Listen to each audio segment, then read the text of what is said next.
వరంగల్ నగరంలో వరద బీభత్సం ఇంకా కొనసాగుతోంది. వరదలకు సమ్మయ్య నగర్లో ఇళ్లు నీట మునిగాయి. విద్యుత్ సరఫరా నిలిచిపోయింది. చిన్నవడ్డేపల్లి చెరువుకు గండిపడడంతో ఆ ప్రాంతం ముంపుకు గురైంది.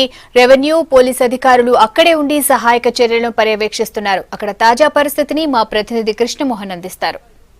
ప్రాంతాల్లో వరద నీరు ఎక్కువగా ఉండడంతో తక్షణ చర్యలు చేపట్టడానికి అధికారులు కూడా నిమగ్నమయ్యారు. ఏదైతే వరద ఎక్కువగా ఉందో ఆ కాలనీలలో కూడా ఇప్పటికే జేసీబీలను తీసుకొచ్చి ఇక్కడ ఉన్నటువంటి వాటర్ను డైవర్ట్ చేసేందుకు కూడా ప్రయత్నం చేస్తున్నారు. ప్రస్తుతం ఏదైతే అమరావతి నగర్లో ఉన్నా ఇప్పటికి 2 జేసీబీలు వచ్చాయి. గంటకు కూడా వరద ఉధృతి పెరుగుతూనే ఉంది. ఇటు వడ్డపల్లి చెరువు తెగిపోవడంతో అక్కడ కట్టను మూసేసే ప్రయత్నం కూడా చేస్తున్నారు. ఇక్కడికి వచ్చిన నీటిని కూడా ఇతర ప్రాంతాలకు తరలించే ప్రయత్నం చేస్తున్నారు. ప్రస్తుతం ఇది కరీంనగర్ రోడ్డుకు వైపుగా వెళ్తుంది. కాకతీయ యూనివర్సిటీ వైపుగా వెళ్తున్నటువంటి ప్రవాహం కూడా అటు డైవర్ట్ చేసే ప్రయత్నం చేస్తున్నారు. ఇళ్లలో అయితే కాలనీలలో ఉన్నటువంటి నీటిని ఈ కాలువలు, డ్రైనేజీ కాలువలు కానీ మిగతా వైపు నుంచి కూడా వెళ్లేందుకు కూడా రోడ్డును కూడా డివైడర్లను కూడా ఇప్పటికే జేసీబీలతోటి తొలగించడం జరిగింది. ఈ కాలనీస్లో ఉన్నటువంటి నీటిని ఇక్కడి నుంచి పంపించే ప్రయత్నం చేస్తున్నారు. ప్రస్తుతం కాలనీలో ఉన్నటువంటి ఫస్ట్ ఫ్లోర్ మొత్తం కూడా దాదాపుగా మునిగిపోయింది. ఇదే అమరావతి నగర్గా చెప్పుకోవచ్చు.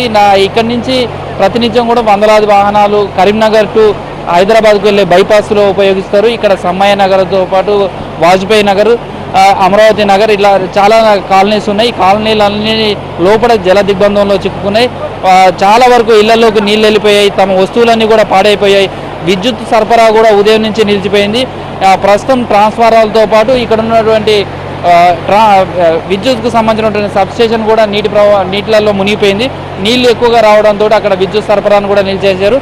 రేపు ఈ ప్రవాహం రేపు ఉదయం వరకు కూడా ఇలాగనే ఉండొచ్చు అనేది అధికారులు అంచనా వేస్తున్నారు.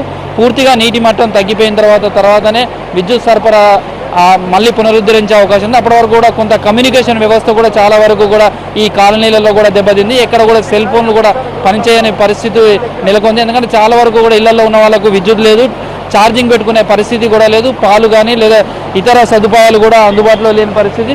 దీంతో అధికారులు ఇక్కడ తక్షణంగా ఇక్కడ ఉన్న వారందరూ కూడా ఆహారాన్ని అందించేందుకు కూడా ప్రయత్నం చేస్తున్నారు. అందుకు కావాల్సినటువంటి పులిహోర కానీ ఇతరత్ర పాలు అవన్నీ కూడా అందించే ప్రయత్నం చేస్తున్నారు. చాలా వరకు చిన్నపిల్లలు, వృద్ధులు ఎక్కువగా ఉన్న ఏదే ఇళ్లలో ఉన్నారో వారికి వెంటనే మంచినీరు, పాలు, బ్రెడ్ అలాంటి వాటిని అందిస్తున్నారు. అదేవిధంగా పులిహోర పొట్లం ఇతర వారికి కావాల్సినటువంటి ఆహార పదార్థాలను కూడా అందించేందుకు అధికారులు సమాయత్తం అవుతున్నారు. రేపు ఉదయం వరకు కూడా ఈ కాలనీలో ఇదే తరహాలో వరద ఎక్కువగా ఉండే అవకాశం ఉంది. ఫ్లడ్స్ ఇదే విధంగా కొనసాగుతాయని అధికారులు అంచనా వేస్తున్నారు. కొంత ఈ వరద కనుక ప్రవాహం తగ్గితే ఆ తర్వాత మిగతా పునరుద్ధరించే కార్యక్రమాలన్నీ చేపట్టే అవకాశం ఉన్నట్టుగా అంచనా వేస్తున్నారు. ఇప్పటికీ 7 రెస్క్యూ టీంలు కూడా వరంగల్ కార్పొరేషన్ పరిధిలో కూడా పనిచేస్తున్నాయి. అయితే చెరువులకు సంబంధించి కూడా వడ్డేపల్లి చెరువు కావచ్చు, చిన్న వడ్డేపల్లి చెరువు కావచ్చు, మిగతా చెరువులు తెగినప్పుడు ముందస్తుగా జాగ్రత్తలు చర్యలు చేపట్టడం కానీ ఇసుక బస్తాలు అవన్నీ కూడా అందుబాటులో లేకపోవడం వల్లనే వడ్డేపల్లి చెరువు తెగినప్పుడు కూడా వెంటనే అక్కడ కావాల్సినటువంటి చర్యలు తీసుకోకపోవడం వల్లనే ఇలాంటి ఫ్లడ్స్ ఎదుర్కోవాల్సిన పరిస్థితి ఏర్పడ్డది అనేది మాత్రం స్థానికుల అభిప్రాయం వ్యక్తం చేస్తున్నారు. కెమెరామెన్ క్రాంతి కుమార్తో కృష్ణమోహన్, V6 న్యూస్, వరంగల్.